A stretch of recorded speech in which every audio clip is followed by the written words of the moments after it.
got my cheat sheet here. Why are you called that? Because I am. When my mother was pregnant with me, both my parents wrote a list of baby names, independently of course. Wrote down these lists of names they liked and compared, and Caleb was high up on both of their lists, hence Caleb. My middle name is Thomas. They wanted a Bible name, but yeah, so Caleb, Thomas, Rockstedt. Rockstedt is like Ross from Friends and Ted from How I Met Your Mother. Rockstedt.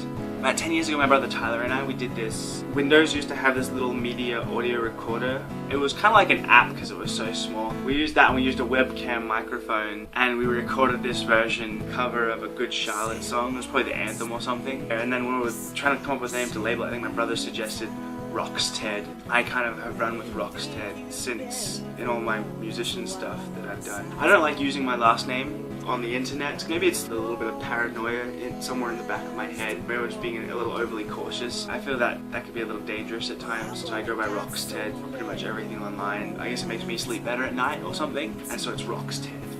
Tell us about your favorite school teacher. I think I've had a lot of cool teachers. If I had to have a favorite school teacher though, in high school, from years 10 to 12, when I was doing music, my teacher was Mrs. Almond. When I was in high school, like, you didn't really call anyone Mrs. Yeah, it was always just Miss. I think she's my favorite teacher because she reminded me a lot of my mother.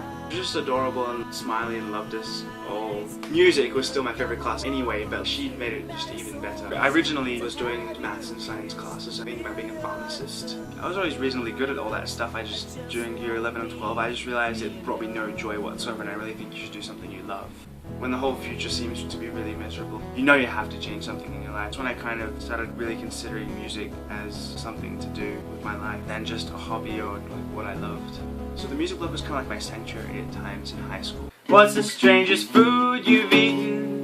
I ate a lot of really weird things when I was in Taiwan. The 1,000-year-old egg, that's disgusting by the way. It's like cold, see-through and gooey, but it's like black see-through. Stinky tofu wasn't as bad as the smell. I did have fried sheep's brains once. Yeah, I know I ate a bunch of gross seafood at the seafood buffet that we were being treated to, so I couldn't refuse anything. I would say fried sheep's brains sounds the grossest, but it actually wasn't that bad. I think strangest is probably the 1,000-year-old egg, because that thing was just weird and gross. Okay, 1,000-year-old egg, call it pidan in China. Tell us about your first gig.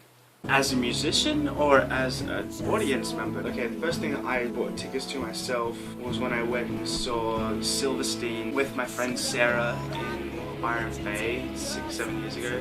Like, my parents took me to the Wiggles and stuff when I was a little kid. I don't really think that counts. And in high school we had a bunch of like band competitions and band nights at like the local hall. I don't know if those ever really count as a gig.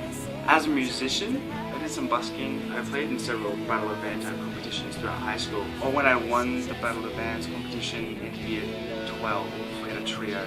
They had sort of a Jack Johnson, John Mayer, John Butler, Eric Clapton vibe. The prize was we had a 1-hour gig. Someone in the school PNC had some sort of a social gathering on the beach.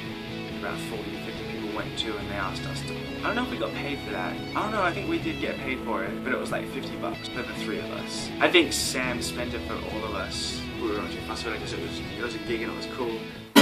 And what is your favorite place in the world?